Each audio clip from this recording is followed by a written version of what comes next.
पाकिस्तान में ओवरऑल 20% बिजली सस्ती हुई है पिछले 18 से 20 महीने में।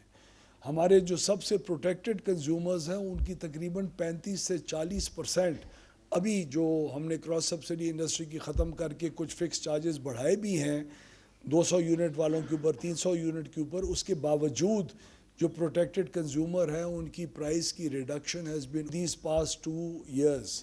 इंडस्ट्री की 35% से कम हमने प्राइस की है। We have reduced the cost of electricity for the industry by over 35%।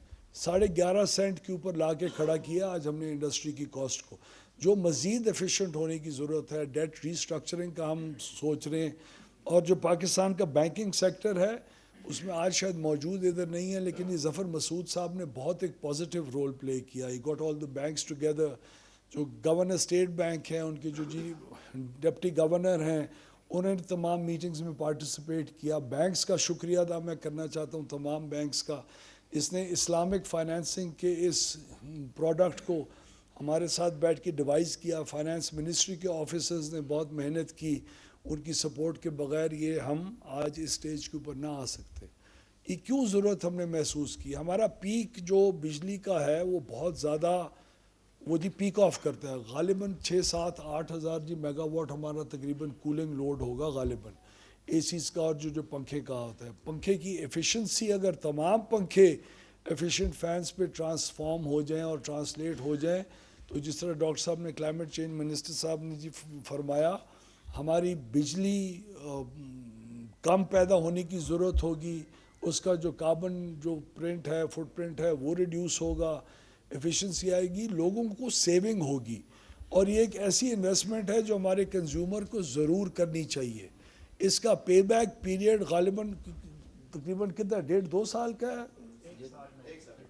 1 साल में जो आप पैसे इन्वेस्ट करेंगे इस इस्लामिक फाइनेंसिंग के प्रोडक्ट को इस्तेमाल करने के बावजूद, उसका प्रॉफिट देने के बावजूद, तो आप तकरीबन 1-1.5 साल में आप अपना, तो ये यहाँ की ऑडियंस के लिए भी, और बल्कि यहाँ से बियॉन्ड जो गरीब लोग हैं, जो अवाम है, जो अक्सरियत है, जिनकी जेब में इतना पैसा नहीं होता, उसको हम एक फैसिलिटी प्रोवाइड करें कि अगर आपकी कोई इतने बड़े बड़े डिफ़ॉल्ट नहीं है, अगर आपने गालिबन 1 या 2 साल के अंदर 4 दफ़ा लेट पेमेंट सिर्फ की है, यही है ना जी तकरीबन, तो आप इस प्रोडक्ट के एलिजिबल हैं। और बहुत ऑटोमेटेड पोर्टल के ज़रिए सिस्टम में आपको किसी अफसर के मत्थे नहीं लगना पड़ेगा, किसी सियासतदान की सिफारिश नहीं करवानी पड़ेगी। प्लीज़ मैं आवाम से अपनी मीडिया के ज़रिए अर्ज करूँगा कि उन तक ये बात पहुँचाएँ कि इसका फ़ायदा उठाएँ अपनी। This is an investment well worth it. उसमें आपका इनिशियल 1,000 रुपये कितना होता है वो फिक्स, जो इसको इंस्टॉल करने का जो चार्जेस होते हैं वही लगेगा। पहले ये होता था कि हर कंज्यूमर को, पहले हमने जब डिवाइस किया ये प्रोग्राम, जिसको बाद में इम्प्रूव किया, कि अगर आप अपना पंखा लगाएंगे नया तो आपको अपना पंखा उस कंपनी को वापस करना पड़ेगा एक ख़ास कीमत के ऊपर। उसकी भी शर्त अब ख़त्म है, वो करना चाहें तो करें, अगर नहीं करना चाहता, पुराना पंखा अपने पास रखना चाहते हैं और आप एक्सपेंसिव बिजली का ज़्यादा करना चाहते हैं उस पंखे के ऊपर, आपकी मर्ज़ी है, कोई ज़बरदस्ती तो आपसे नहीं ख़रीद सकता। तो हम लोगों ने इसके ऊपर भी इनकरेज किया है ताकि लीस्ट अमाउंट ऑफ हर्डल्स हो, लोग अपनी कंज्यूमर्स अपनी ही डिसीजन मेकिंग करें और उसकी बेसिस के ऊपर फैसला करके इस प्रोग्राम से ज़रूर फ़ायदा उठाएं। हम समझते हैं कि अगर पाकिस्तान के तमाम पंखे इनएफिशिएंट एफिशिएंट फैंस में ट्रांसफॉर्म हो जाएं और रिप्लेस हो जाएं, तो इससे आपको जो पीक आवर्स की जो एक पीक आता है हमारी कर्व के अंदर डिमांड का, वो बहुत हद तक शेव्ड ऑफ हो जाएगा। इससे आपको ज़्यादा प्लांट्स और नहीं लगाने पड़ेंगे, कैपेसिटी पेमेंट्स की मुसीबत नहीं होगी, क्योंकि हम लोग बदकिस्मती से हमारा अच्छा हेल्दी इंडस्ट्रियल लोड है ही नहीं। It is we are not an industrialized nation. हमारा हेल्दी डिमांड लोड है ही नहीं। वो यही है जो आपके सामने आज 6-7 हज़ार 8 हज़ार मेगावाट के ऊपर खड़ा हुआ है। यही चीज़ अल्टीमेटली समर्स के अंदर आसमान को छूती है। इस्तेमाल प्लांट सिर्फ चंद घंटों या लोड शेडिंग से बचाने के लिए हमें उन प्लांट्स को पूरे साल रखना पड़ता है। ये हमारा बेसिकली डायलेमा है। इसीलिए इंडस्ट्रियलाइज करना, इसीलिए कीमतों को नीचे लेके आना ताकि डिमांड बढ़े और आपके ऊपर कैपेसिटी पेमेंट्स का इतना बोझ ना आए। इसलिए हमारी बेसिक पॉलिसी फ्रेमवर्क और रिफॉर्म्स का ये बहुत अहम हिस्सा है।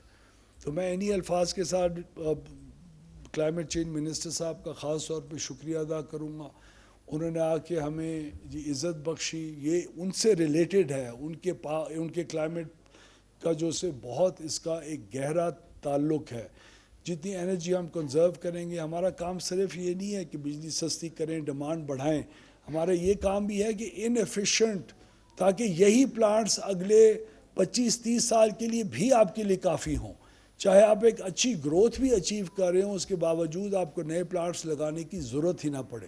اور اگر ضرورت پڑے, یہ بھی ہمارے ایک ریفارمز کا بہت اہم حصہ ہے کہ ہم نے حکومت پاکستان کو بجلی کی خرید سے ختم کر دیا ہے اس کام سے. No more buying power by the C P P A and the government of Pakistan in the future. جو کمپیٹیٹو مارکیٹس ہم نے انٹروڈیوس کیا اور سی موڈ کی ڈکلیریشن ہو گئی ہے, اس کے اوپر بھی جلدی 2-4 دنوں میں ہم ایک باقاعدہ تقریب کا انعقاد کریں گے. اس میں بھی بڑی کلیئرٹی ہے. No more IPPs, no more buying of power by the government, no more non-competitive buying of power by the entire system. آخر میں اگر آپ لوگ اجازت دیں گے اور آپ سب میں اگر ذرا جی صبر ماشاءاللہ اتنا ہے تو تھوڑا سا اور کر لیجئے گا. فائنانس منسٹر صاحب کا کوئی ہے؟ ابھی ہے میٹنگ میں, تو I think we'll close this meeting after this. But I'd like to please acknowledge the efforts of the finance ministry. اور میں اپنے بینکس کو اور خاص طور پہ تمام جو اسٹیک ہولڈرز اس کے اندر انوالوڈ ہے, فین مینوفیکچرنگ انڈسٹری کو خاص طور پہ ان کا بہت شکریہ. انہوں نے ہمارے سے کوآپریٹ کیا اور میں امید رکھتا ہوں کہ اللہ کرے وہ دن جلدی آئے جب انیفیشینٹ فینس ممنوع ہو جائے. ہونی چاہیے انیفیشینٹ فین, بننا ہی نہیں چاہیے پاکستان کے اندر, تاکہ آئندہ جو بھی آپ کا سٹاک فینس کا آئے گا اس کے اندر بالکل کلیئر کٹ ایفیشنسی ہو. میں آخر میں اپنی ایکسپلینیشن آپ کو دینا چاہوں گا. پردے کے پیچھے میں کوئی پٹھے کام نہیں کرتا. سو اگر ڈاکٹر صاحب نے کوئی امپریشن دیا ہے وہ امپریشن بڑا غلط ہے. پٹھے کام تو پردے کے پیچھے ہر ایک کرتا ہے, کبھی 4 فرض کے بجائے 2 فرض پڑھ لیتا ہے. لیکن یہ بڑی نہیں کلیئرٹی ہے کہ میں کوشش کرتا ہوں کہ پٹھے کام نہ کروں. پتہ نہیں ڈاکٹر صاحب کا کیا مطلب تھا. تو ہم ایک دوسرے کے راز قسم کے کوئی راز نہیں ہے جو آپ کے سامنے پیش نہ کیے جا سکے. تو بہت شکریہ جی آپ سب کا. ایم ڈی نیکا کو اور ان کی آرگنائزیشن کو, نیکا کو بہت مبارکباد. اللہ کرے کنزیومرز کا رسپانس اچھا آئے. انیشلی جب ہم نے یہ ٹیسٹ رن کیا تھا تو اتنا اچھا رسپانس نہیں آ رہا تھا, تاکہ پھر ہم نے اپنی کچھ جو کنڈیشنز ہیں انہوں نے بھی, بینکس کی بھی مہربانی, انہوں نے ریلیکس کیا اس کو. تو I hope this program is a successful one and I hope we are able to conserve energy in our country as a responsible nation. Thank you so much.